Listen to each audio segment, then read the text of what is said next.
जय हिंद दोस्तों, आज हम इस वीडियो में जानने वाले हैं इकोसिस्टम यानी कि पारितंत्र के बारे में।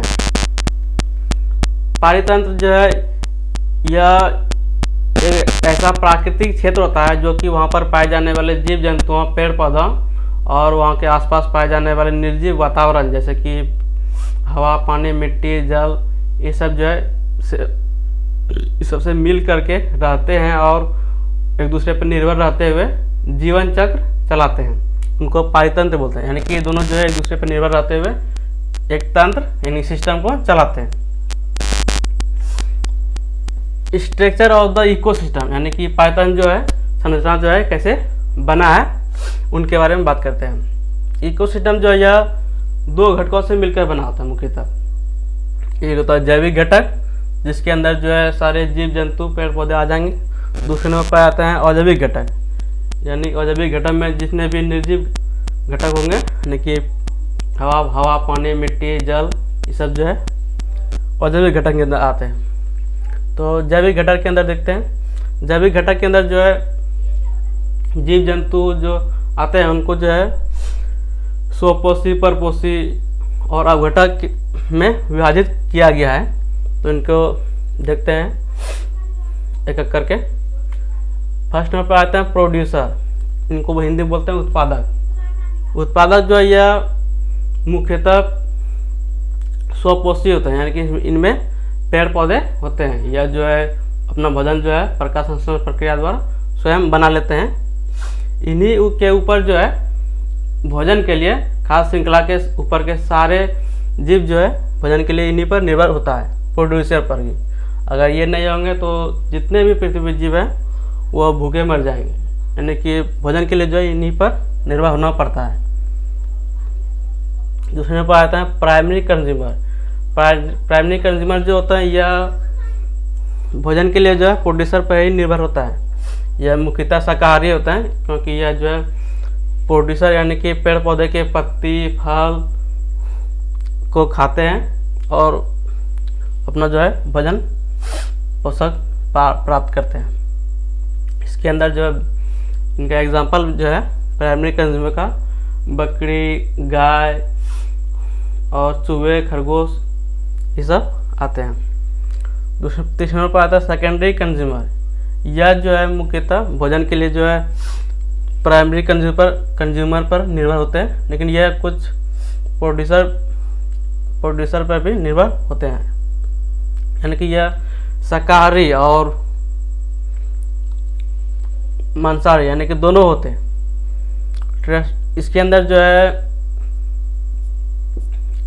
है कुत्ता, बिल्ली, मनुष्य भी आते हैं। टर्शरी कंज्यूमर, यह जो है अपने भोजन के लिए जो है सेकेंडरी और प्रोड्यूसर दोनों पर निर्भर होते हैं। यह शाकाहारी और यानी कि मांसाहारी दोनों होते हैं। ये भी अब मुख्यतः जो है इसमें मांसाहारी ही जीव आते हैं। टर्शरी कंज्यूमर, इनके अंदर जो है यह बाघ, शेर, ये सब जो है मांसाहारी जीव आते हैं। इनका एग्जांपल है डिकम्पोजर।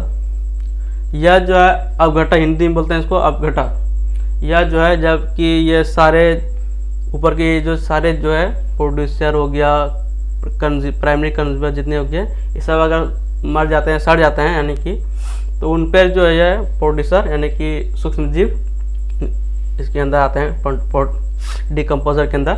यह जो है इन पर, इनके मृत जीव पर, शरीर पर इनको सड़ा गला देते हैं। इनके शरीर को पेड़ पौधे, जीव जंतुओं के सड़े हुए शरीर पर यह पनपते हैं और उनको सड़ा गला के छोटे छोटे पोषक तत्वों में बांट देते हैं, यानी कि इनको मिट्टी में मिलाते हैं। पुनः इनका उपयोग जो है मिट्टी द्वारा पेड़ पौधे उपयोग कर लेते हैं। डिकम्पोजर, इनके अंदर सूक्ष्म जीव, कवक, बैक्टीरिया ये सब आते हैं। अजैविक घटक, दूसरे नंबर पर देखते हैं अजैविक घटक। इनके अंदर जो है निर्जीव घटक यानी कि धूप हो गया, सूर्य हो गया जल, मिट्टी, वायु, ये सब और जैविक घटक है। अब देखते हैं टाइप्स ऑफ इकोसिस्टम, यानी कि इकोसिस्टम जो है कितने प्रकार के होते हैं। इकोसिस्टम जो है मुख्यतः दो प्रकार के होते हैं, टेरेस्ट्रियल इकोसिस्टम यानी कि स्थलीय इकोसिस्टम जो कि जमीन पर पाए जाते हैं, और दूसरे में पाया जाता है एक्वेटिक इकोसिस्टम यानी कि जो है जल में पाए जाते हैं। टेरेस्ट्रियल इकोसिस्टम के अंदर जो है 4 प्रकार के इकोसिस्टम यानी फॉरेस्ट इकोसिस्टम, फॉरेस्ट यानी कि जंगल में जो जीव जंतु होंगे और वहाँ के वातावरण में जितने जो निर्जीव घटक होंगे वहाँ पर जो दोनों मिल करके जो जीवन चक्र चलाते हैं वो फॉरेस्ट इकोसिस्टम बोलते हैं। ग्रासलैंड इकोसिस्टम यानी कि घास इकोसिस्टम, जहाँ पर मुख्यतः घास पाया जाता है, वहाँ के जो वातावरण है, वहाँ के जो जीव जंतु दोनों मिलकर जो तंत्र चलाते हैं उनको ग्रासलैंड इकोसिस्टम बोलते हैं। टुंड्रा इकोसिस्टम यानी कि यह बर्फीली इकोसिस्टम यानी कि जहाँ पर बर्फ़ पाया जाता है, यानी बर्फीली एरिया में वहाँ पर जो इकोसिस्टम है यानी जीव जंतु है जैसे तंत्र चलाते हैं उनको टुंड्रा इकोसिस्टम बोलते हैं। चौथे में पाया जाता है डेजर्ट इकोसिस्टम यानी कि मरुस्थली इकोसिस्टम, जहाँ की जो मरुस्थल है सिर्फ बालू ही बालू, वहाँ पर जो इकोसिस्टम है उनको डेजर्ट इकोसिस्टम बोलते हैं। नंबर 2 पर आता है एक्वेटिक इकोसिस्टम यानी कि जलीय इकोसिस्टम। जलीय इकोसिस्टम के अंदर 2 प्रकार के इकोसिस्टम पाए जाते हैं, फ्रेश वाटर इकोसिस्टम और मेराइन इकोसिस्टम। फ्रेश वाटर में मतलब है कि जो मीठे जल में जो पाए जाने वाले इकोसिस्टम यानी कि तालाब हो गया, नदी हो गया, इस सब में जो मछली, इसके अंदर जो जीव जंतु या और भी कुछ जंतु पाए थे वहाँ के, और वहाँ के जल में जो इकोसिस्टम चलता है उनको फ्रेश वाटर इकोसिस्टम बोलते हैं। दूसरे पर मेराइन इकोसिस्टम यानी कि ये जो है समुद्री इकोसिस्टम यानी कि समुद्र में जो इकोसिस्टम पाए जाते हैं, वहाँ के जो वातावरण है, वहाँ के जो जीव जंतु हैं जो मिलकर जो इकोसिस्टम तंत्र चलाते हैं उनको मेराइन इकोसिस्टम बोलते हैं। तो जय हिंद दोस्तों, आज के लिए